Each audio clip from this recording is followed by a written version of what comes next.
Assalamualaikum warahmatullahi wabarakatuh, sahabat kalian. Golkar tanda kutip kalahkah dengan PKB? Sahabat, ini adalah satu berita yang penting untuk kita cermati dari sisi wawasan politik. Mengingat Golkar dalam soal koalisi yang dijajaki PKB dan Gerindra hanya mendapat tawaran sebagai tim pemenangan.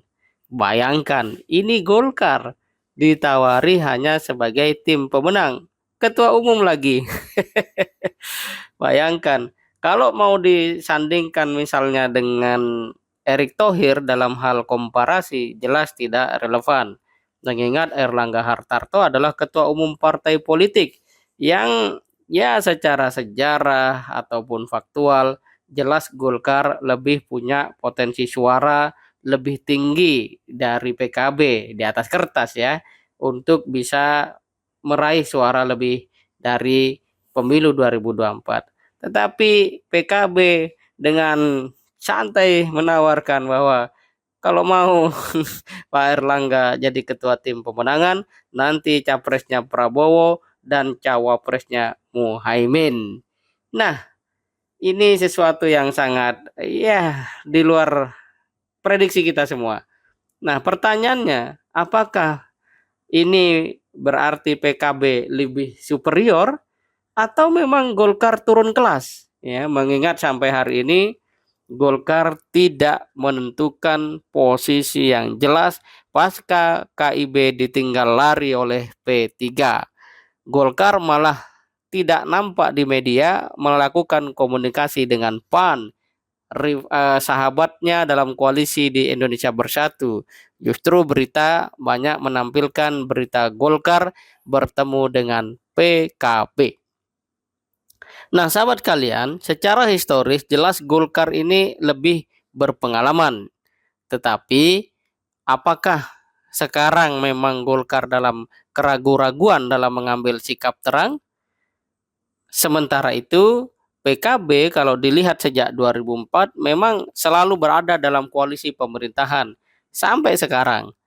Bisa dikatakan PKB adalah partai yang dalam bacaannya selalu tahu ya tanda kutip nama mana koalisi yang akan memenangkan pemilu.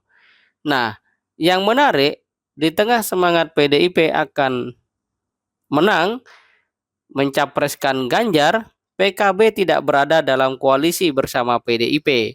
Nah, apakah itu memang PKB melihat kemenangan akan ada pada Gerindra, PKB plus Golkar? Kalau misalnya data 2004 sampai 2024 nanti ya mengatakan demikian PKB, maka potensi akan terjadi begitu. Tetapi dunia tidak selalu seperti data yang terhimpun. Nah, sahabat kalian, kembali ke soal Golkar. Kalau Golkar mau jadi ketua tim pemenangan, ya jelas ini tidak elegan. Masa Erlangga Hartarto yang selama ini digadang-gadang menjadi capres, ujung-ujungnya hanya jadi ketua tim pemenangan.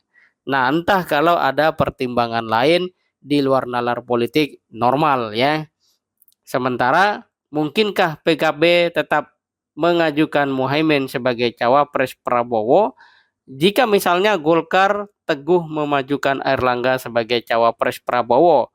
Pilihan menjadi cawapres Prabowo sendiri itu sudah kompromi yang tidak ringan atau tidak kecil yang dilakukan Golkar. Mengingat sejak awal Erlangga itu digadang-gadang jadi capres. Dengan demikian, bergabung di koalisi bersama Gerindra dan PKB, posisi Golkar mau tidak mau harus banyak kompromi dalam pengertian memangkas ya idealisme mereka di dalam memajukan ketua umum mereka sebagai capres. Jauh lebih baik kalau memang posisinya seperti itu secara rasional, kalau melihat gelombang kesadaran masyarakat hari ini lebih menguntungkan jika Golkar berada di dalam koalisi perubahan. Toh sama-sama tidak jadi capres ataupun cawapres.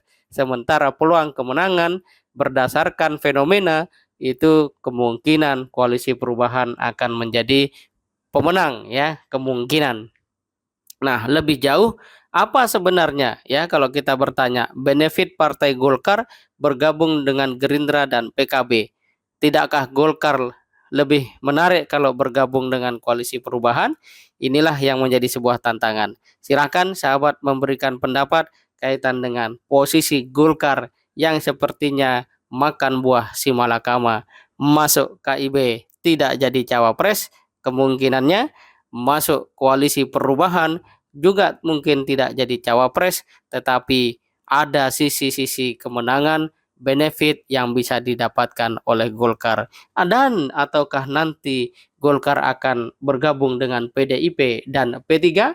Kalau Golkar gabung dengan PDIP, maka betapa Golkar bisa dikatakan mengekor langkah P3. Ini bukan satu hal yang mudah untuk ditentukan, tapi bagaimanapun Golkar harus menetapkan keputusan.